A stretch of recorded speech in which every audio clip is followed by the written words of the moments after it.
Welcome clients and guests to my channel. I'm Jason Serro and I'm a licensed professional counselor. My videos are designed to educate and empower you to make informed decisions about your mental health. What is pure obsessional OCD? A common experience for many individuals with obsessive compulsive disorder, OCD, is feeling imprisoned by their own thoughts. More importantly, the amount of usable space inside the gated area appears to be decreasing daily, and it can feel as though they are trapped behind an invisible electric fence that restricts their movements and means of transportation. A subtype of obsessive compulsive disorder known as pure O, or pure obsessional OCD, is characterized mostly, if not completely, by mental or hidden compulsive behavior. The pure O label is typically awarded to OCD manifestations that are more cerebral, abstract, and introspective. These include, but are not restricted to, obsessions with one's personality, sexual orientation, morality, past, present, spirituality, behavior, or certainty, as well as existential and immaterial concerns. The cluster of obsessions and themes is also referred to by other subtype names, such as scrupulosity, which deals with moral and spiritual issues, HOCD, which deals with thoughts about sexual orientation, contamination, which deals with cleanliness, and harm OCD, which is concerned with whether one will become a violent murderer or not. The OCD cycle experiences are explained by pure O. To give an example, think of pure O as the distinction between spray paint and brushed paint rather than as a different hue in the spectrum of obsessions. It is crucial to keep in mind that while their application techniques, procedures, and containers look to be very different from one another, they are both still paint that can be any hue. What is OCD? Like other anxiety spectrum illness, OCD is characterized by a reinforced cycle of preoccupation, trigger, and behavior. Anything that we encounter, perceive, feel, or think that can set off an obsession. These can be internal or external triggers. Triggers, for instance, can be things we see, people we engage with, thoughts in our minds, or internal bodily sensations. The brain notices all of these cues and attempts to foresee and forecast potential hazards, issues, and risks. Yet, it typically overestimates the degree of risk or greatly exaggerates the probable outcomes of a particular situation. The brain is a fantastic guardian, but its prognosis is just amateur at best. Typically, this prediction appears in a what if, or if blank, then blank story framework. The feared story typically tells you what will happen to you or other people if you give in to your need to stop it. My name is Jason Serro and I'm a licensed professional counselor, and I'm accepting new patients for mental health counseling, both in person and through telehealth. Want to stay in the loop with all the latest articles, videos, and valuable mental health insights? Sign up through the link in the description or click on this video here. You can also go to www.jasoncerro.com and enter your email at the bottom of my homepage. Please do me a solid and like and subscribe to my channel to get the latest videos. What do OCD and pure O OCD compulsions entail? Compulsions are any actions an OCD sufferer does in an attempt to reduce their worry or gain some degree of assurance that they are secure. These can be covert, that is, internal and concealed from others, or overt, that is, visible and external. Both overt and hidden compulsions are typically present in OCD sufferers. After carrying out these compulsions, the OCD patient feels relieved, at ease, and confident that everything will be all right. But this sensation is fleeting, and more obsessive behaviors will soon be needed to restore the same level of normalcy. Common overt compulsions include cleaning or hand washing, setting things up and organizing them, moving or concealing hazardous objects, pressing to open or close doors, re-entering the rooms, seeking confirmation from others, admittance.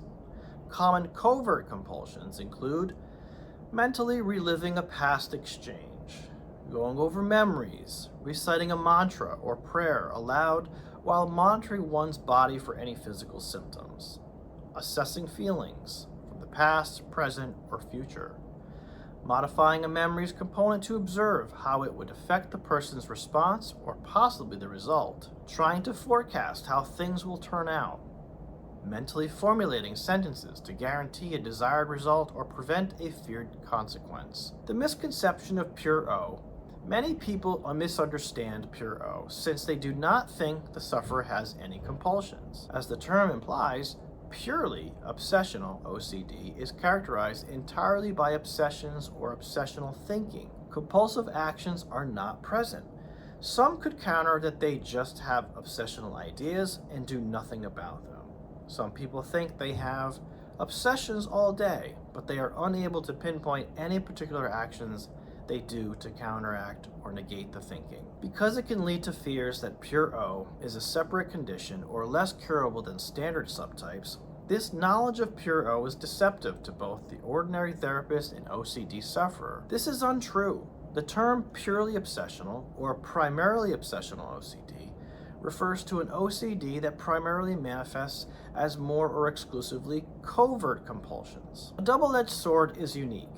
In the OCD community, pure O is viewed differently due to its small variance in the compulsive manifestation. On the one hand, those with more obvious obsessive-compulsive symptoms have shown jealousy toward others who exhibit more subtle compulsions. Since over-obsessive habits are more difficult to conceal, it might be more challenging to pass as someone without OCD in social or professional settings. It can be tiring to constantly explain extremely noticeable compulsions to people who are not familiar with them, such as strolling in and out of doors or excessive hand washing. Thus, it must be a secret relief to be able to get away with one's compulsions. On the other hand, people who have pure O will not agree. Pure O sufferers can experience pessimism due to their incapacity to turn off their brains and cognitive processes. One cannot avoid the mental onslaught of questions and images, even if they are able to physically resist the need to wash their hands or turn off their computer before accessing WebMD. If a person with pure O feels they do not have compulsions, then following therapist advice to fight compulsions does not seem to be beneficial. Recall that they are completely fixated. It simply takes knowledge that pure O does, in reality, have compulsions to partially allay a persistent anxiety of a bad prognosis. During treatment, challenging this negative perception of pure O is among the initial erroneous notions to address. In pure O, thinking is still difficult to do since pure O can be found in many different OCD presentations. It is misleading to refer to it as a separate OCD subtype. A pure O subtype may coexist with overt compulsions associated with other categories. In addition to their overt compulsions, an individual with OCD may also exhibit pure O symptoms. This is the more overt kind of OCD. In the end, it is all just a compulsion, even though pure O has several distinct thought-based compulsion kinds. Though they may be hidden, deliberate acts of studying, analyzing, preparing, or assessing are all regarded as compulsive behaviors and ought to be handled similarly to compulsions. A few illustrations of covert compulsions in pure OCD for subtypes. HOCD. This involves going over all of your past relationship memories and rating your level of arousal or affection using a fictitious over-under scale. Pedophile OCD. Examining one's past interactions with and around children in an effort to find any possible signs of arousal or interest. Contamination.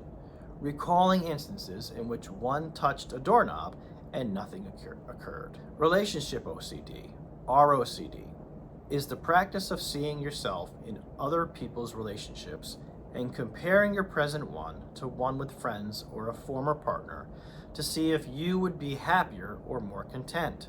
Religious scrupulosity, consistently praying in one's head to keep one sense of divine connection or to push away bad thoughts. Harm OCD, by mentally repeating, "I am safe and I am not a killer," when brandishing a knife in front of other people. Existential OCD, precisely remembering the statement, "Nothing is real. Pure O is just as treatable as traditional OCD subtypes.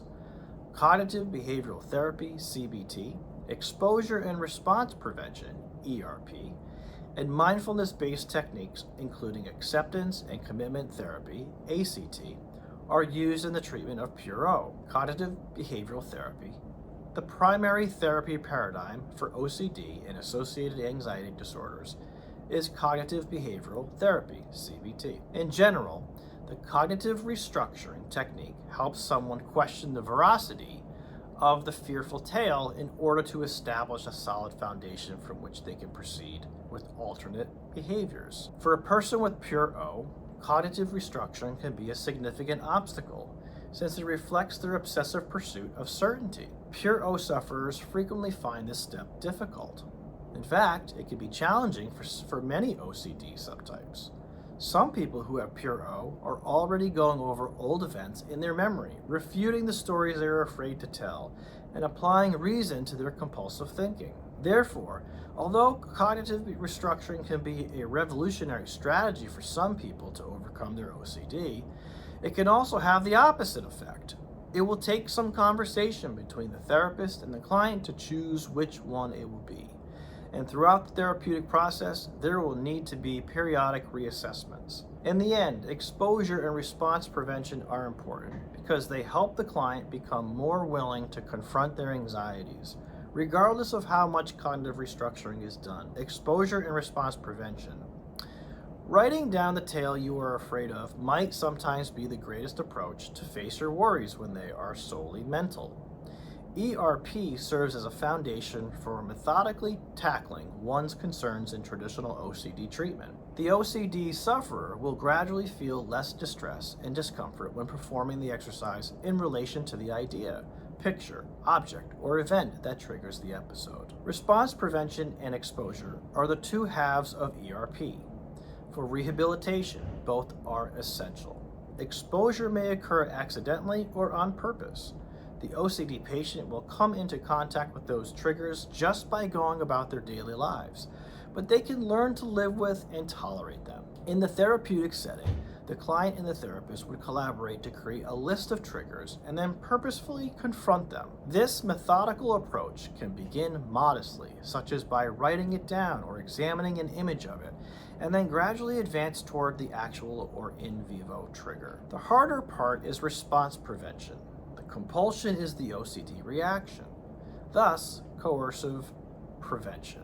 This might take the form of refusing to wash your hands, staying on the highway, not changing the channel, maintaining eye contact, or finishing a botched prayer, to mention a few in the context of conventional OCD treatment. With time, the OCD sufferer will discover that they can face their fear and not let it destroy them, all the while surviving and not having to carry out their ritual or obsessive activity. Within Pure O, response prevention is avoiding secretive or mental compulsions. Treatment will teach the patient that although they cannot stop their thoughts from existing, they can choose which thoughts to actively interact with and support. Raising awareness of these internal compulsions and attempting to lessen one's active involvement in them is the aim of ERP for Pure O. Acceptance and commitment therapy.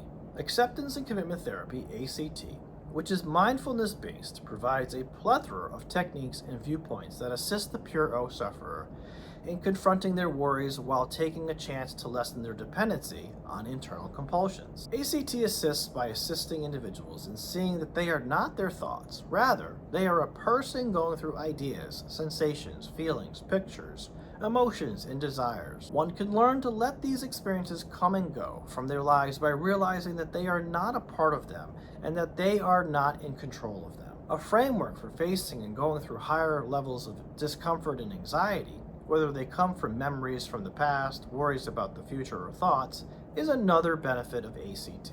Acknowledging the existence of thoughts is one thing, but what happens next? Utilizing ACT, the client and the therapist collaborate to identify the client's top priorities before attempting to live a life that is more and more centered around value-driven action. Even if their compulsions reduce their anxiety, OCD sufferers never like them.